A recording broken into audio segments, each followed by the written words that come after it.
आज हम साहित्य की परिभाषा, तत्व और प्रयोजन को लेकर चर्चा करेंगे। दरअसल साहित्य यह शब्द अपने आप में सागर की तरह व्यापक है। साहित्य की जो मूल परिभाषा हम करते हैं, साहित्य के अंदर ही यह निहित है कि हितेन सह इति साहित्यम, मतलब जिसमें हित है, जिसमें लोक कल्याण की भावना है, वह साहित्य है। भारतीय काव्यशास्त्र में इसको लेकर काफी विवेचन पाया जाता है। दरअसल जिसे हम भारतीय काव्यशास्त्र कहते हैं, वह संस्कृत काव्यशास्त्र से विकसित हो गया है। संस्कृत काव्यशास्त्र में अनेक लक्षण ग्रंथों का निर्माण हुआ था। हम देखते हैं कि हमारे यहाँ जो प्रमुख आचार्य हुए, आचार्य भरत मुनि, वामन, बामन, दंडी, कुंतक, आनंदवर्धन, इन आचार्यों ने उस समय अपने लक्षण ग्रंथों के माध्यम से सिद्धांतों का विवेचन किया और इसी कारण भारतीय काव्यशास्त्र में रीति, वक्रोक्ति, रस जैसे सिद्धांत महत्वपूर्ण बन गए। भारतीय काव्यशास्त्र में यह जो 6 सिद्धांत रहे, इन सिद्धांतों के आधार पर ही साहित्य का विवेचन किया जाता है।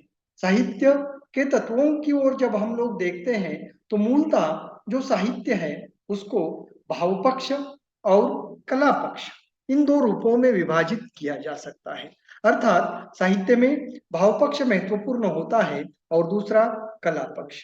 भाव पक्ष के अंतर्गत साहित्य का जो मूल आशय है वो आ जाता है और कला पक्ष के अंतर्गत वह साहित्य जिस पद्धति से प्रस्तुत किया जाता है वह शैली तत्व या कला पक्ष आ जाता है। इस परिप्रेक्ष्य में साहित्य का पहला महत्वपूर्ण तत्व होता है वह भाव, यानी साहित्य मूलतः संवेदना से जुड़ा हुआ है और ये जो भाव है, आचार्य भरत मुनि ने भी अपने रस सिद्धांत में इसी भाव को महत्वपूर्ण माना। स्थायी भाव जो है उसी के आधार पर उन्होंने रस सिद्धांत की व्याख्या करते समय भी कहा, विभावानुभाव व्यभिचारी संयोगाद्रस निष्पत्ति, मतलब इन भावों का साहित्य में महत्वपूर्ण स्थान होता है।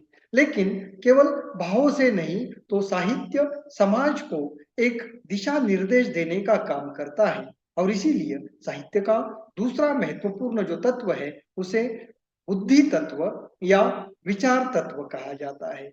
मतलब साहित्य में प्रस्तुत किए जाने वाले जो भाव है, ये भाव अपने साथ वैचारिकता या बुद्धि तत्व के आधार पर प्रस्तुत किए जाते हैं। साहित्य और अन्य साहित्येतर लेखन, इन दोनों में मूलतः अंतर है। व्यक्ति या आम आदमी जो होता है वह इतिहास या वैचारिक साहित्य बहुत कम पढ़ता है, लेकिन जो ललित साहित्य है उसको वह ज्यादा पसंद करता है। मतलब विचार को, साहित्य को जब ऐसा कल्पना का जामा पहनाया जाता है उस समय वह अधिक प्रभावी बन जाता है और इसीलिए साहित्य का जो तीसरा तत्व है वह कल्पना तत्व के रूप में पाया जाता है। इसीलिए कहा जाता है कि बाहुकता अंगुर लता से खींच कल्पना की हाला, कवि साक्षी बनकर लेकर आया है कविता का प्याला। अर्थात साहित्य में कल्पना का होना भी अत्यंत महत्वपूर्ण है। चीजें जिस प्रकार से घटित होती है उसको यथावत जैसे के तैसे प्रस्तुत करना, यह अभिप्रेत नहीं होता, तो उनको कल्पना के आधार पर अपने अनुकूल बनाना, यह इस तत्व के माध्यम से किया जाता है। साहित्य का चौथा जो तत्व है वह शैली तत्व के रूप में माना जाता है। इसको साहित्य का शरीर भी कहा जाता है। शैली यह महत्वपूर्ण होती है। अंग्रेजी में कहा जाता है कि स्टाइल इज मैन हिमसेल्फ, अर्थात हर व्यक्ति की अपनी शैली होती है।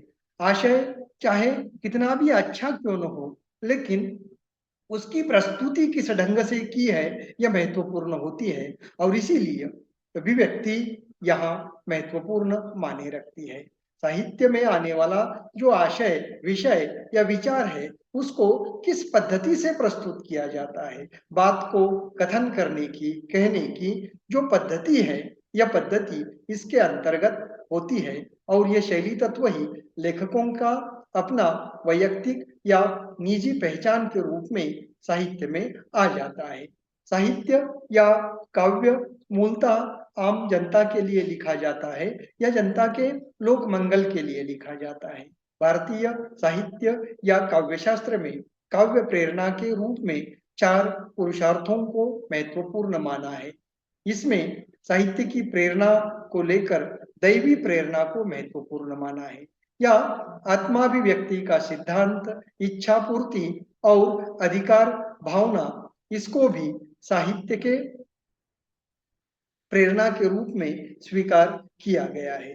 दरअसल कवि या साहित्यकार जो लिखता है, उस लिखने के पीछे उसकी अपनी एक भावना रहती है, एक अपना उद्देश्य रहता है और यही प्रेरणाएं उसे लिखने के लिए प्रवृत्त कर देती है। साहित्यकार जो समाज में होता है, उससे और कुछ बेहतर हो, यह अक्सर देखता है। मतलब जिस प्रकार विश्वामित्र ने सृष्टि के काउंटर में प्रतिसृष्टि का निर्माण करने की कोशिश की या चाहा, उसी प्रकार साहित्यकार ये जो दुनिया है वो ठीक नहीं है, वह अच्छी दुनिया के निर्माण में, बनाने में या सामने रखने का प्रयास करता है और इसी कारण साहित्य जो है उससे बेहतर दिखाने की कोशिश करता हुआ पाया जाता है। अंततः साहित्यकार साहित्य क्यों लिखता है, उसके पीछे क्या उद्देश्य होता है, तो आचार्य भामा ने इस संदर्भ में बहुत महत्वपूर्ण बात कही थी कि वे कहते थे, काव्य यशसे अर्थ कृते व्यवहार विदे शिवेत रक्षते सद्य परिनिवृत्ते कांता सम्मी तयोपदेश युजे। आचार्य भामन, वामन, इन आचार्यों ने भी काव्य प्रयोजनों को लेकर चर्चा की है, लेकिन आचार्य मम्मट ने जो काव्य प्रकाश में कहा है वह अपने आप में महत्वपूर्ण है कि काव्य का जो प्रयोजन है यह मूलतः यश की प्राप्ति, अर्थ की प्राप्ति, व्यवहार ज्ञान, शिव की रक्षा, आत्म शांति और उपदेश, यह महत्वपूर्ण माना गया। मतलब साहित्यकार जो साहित्य लिखता है वह उससे एक तरह से यश की प्राप्ति, अर्थ की प्राप्ति, लोक व्यवहार का ज्ञान, अनिष्ट का निवारण, आत्म शांति और कांता सम्मित उपदेश, यह कुछ उद्देश्य उसके लेखन के पीछे होते हैं, ऐसा माना जाता है।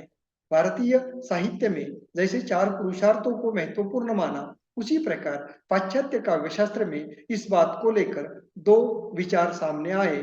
उसमें से एक था कला कला के लिए और दूसरा था कला जीवन के लिए। दरअसल इन दोनों में से कोई एक साहित्य का उद्देश्य नहीं होता, तो इन दोनों के मिला जुला संयमित जो रूप है वही साहित्य का उद्देश्य होता है। धन्यवाद।